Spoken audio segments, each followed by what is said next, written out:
name, girl. If we are blood, name it. I did not. Abigail Hill. The Somerset Hills? The one who went mad and burnt his own house down, himself in it. Lost all his money at whist. No one bets on whist. My uncle was one of a kind. I apologise for my appearance. The staff led me here. A harmless prank of some sort, I suspect. And you want? I hoped I might be employed here by you. Earlier this year, during Oscar season, we talked about Yorgos Lanthimos' Poor Things at length. It seems like Yorgos is the third iteration of a series of collaborations. Poor Things and this year's Kinds of Kindness solidifies a relationship he's worked out with Emma Stone and Willem Dafoe. Before this, in two previous iterations, Yorgos' first few films had a Greek set of collaborators in his home country. On moving his productions to a more international audience, Yorgos worked extensively with Colin Farrell, Olivia Colman, and Rachel Weisz, starting with 2015's The Lobster. Did you read the leaflet? Yes, I did. Very good. Now, the fact that you'll turn into an animal if you fail to fall in love with someone during your stay here is not something that should upset you or get you down.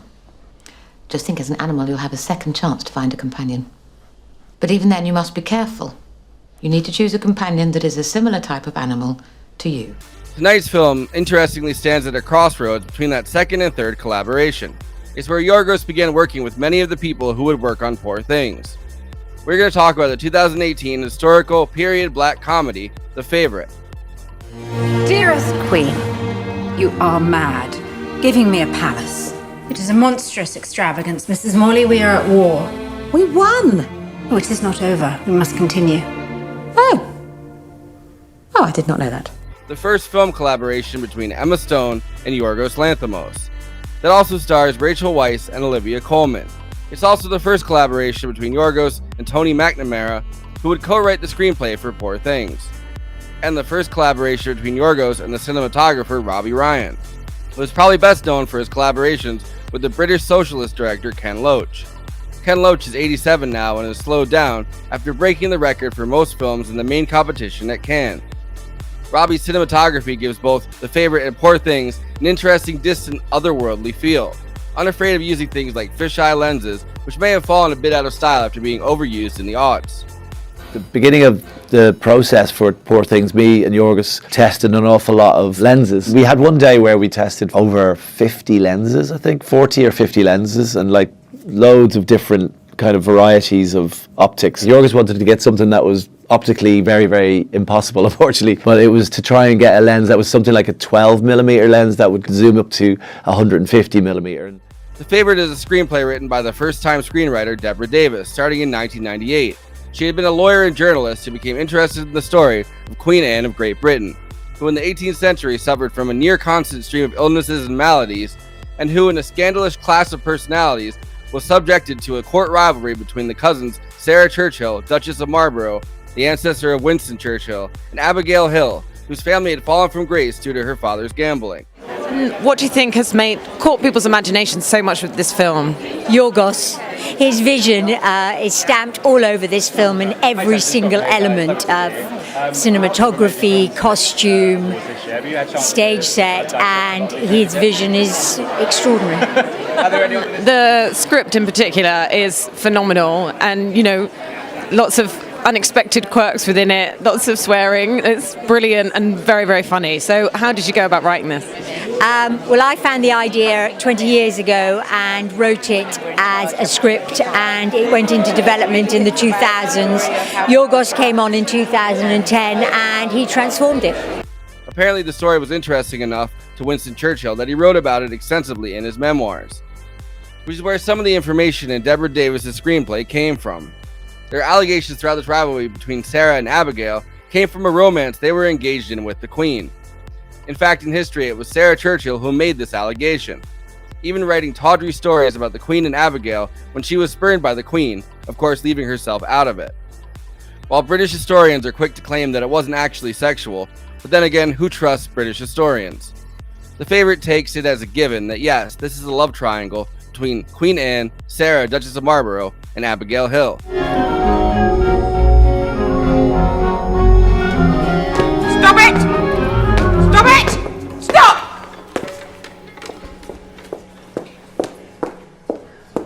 What is that? I would like to go back to my room now. Stop! Mr. Harley. I agree I went too far with the tax for the war. What? It will stay as it was. A power struggle between cousins littered with jealousy, class resentment, and guile. Deborah Davis, after sitting on her screenplay for years, was introduced to the producer, Cece Dempsey, who's most famously produced The Lobster. She brought it to Yorgos, who loved the idea, and brought on Tony McNamara to round out the screenplay. Interestingly, it was hard to get anyone to move on the screenplay at first, as there is no real male lead in the film. It's helmed by 3 female leads. It sat in development for years, with directors and producers unwilling to gamble on that concept. It was finally the Me Too movement that got Hollywood to snap out of their male gaze-only stupor. It's a little ironic that it took the Me Too movement to produce a film that can, at times, be periodically pretty cavalier about the idea of rape. Have you come to seduce me or rape me? I am a gentleman. So rape then. No, you have intrigued me. Olivia Colman, who most recently did a great job as Queen Elizabeth on The Crown, stars as Queen Anne, a mentally infantile, tragic, suffering 17 miscarriages and stillbirths, and always ill figure. In fact, she quite literally tends her 17 rabbits, one for each potential child lost, in a childlike, almost of mice and men-esque bliss. Some pigs. We're gonna have maybe a chicken. Down the flat, we'll have a little field. Feed the alfalfa for the rabbits. The rabbits. And I get the tender rabbits. Sarah, you must say hello to little ones. No. It is macabre. Please. No. I love you, but that I will not do. Queen Anne's role here reminds us of the absurdist nature of British politics in the past. 2 parties, the Tories and the Whigs, form governments to battle it out, but it's the British monarch who has the final say. And Queen Anne makes these decisions on a whim due to concerns that have nothing to do with policy. This is bad as England is in the middle of a war. For the doubling of the tax would have been a disaster, and the fields would have run with blood as the countryside rose up against our city friends, to add to the piling dead of our sons already on the field of this war.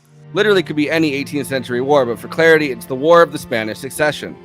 Britain entered the war to prevent Philip Anjou from uniting France and Spain, thereby throwing the European balance of power out of whack.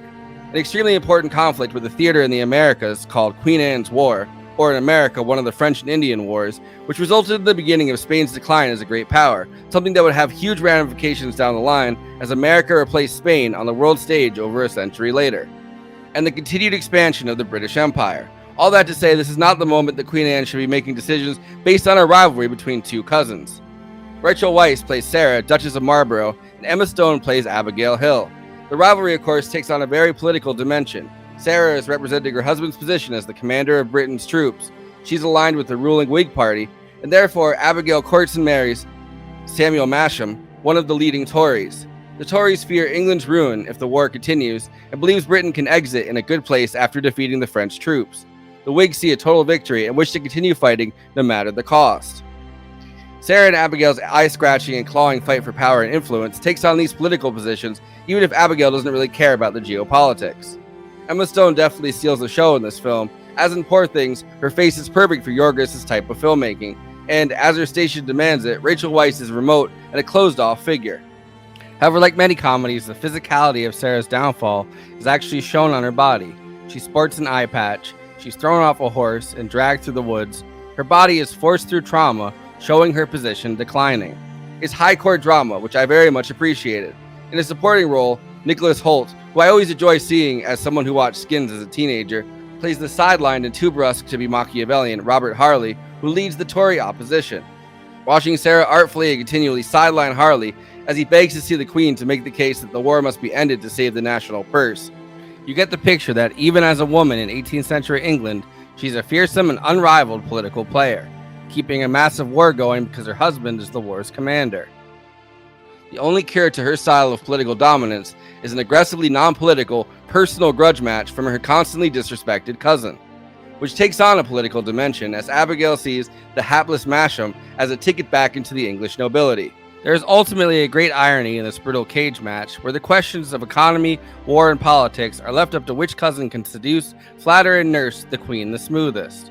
Coming up on top, whether in Sarah's case as a whispering worm tongue in the Queen's ear, or Abigail's from maid to Queen's consort tale, ultimately lands the winner in a spot that exists between Queen's consort and head nurse. Submissive, even as subtle political power is exercised. How dare you touch the Queen like that? sorry. I did not ask you to speak.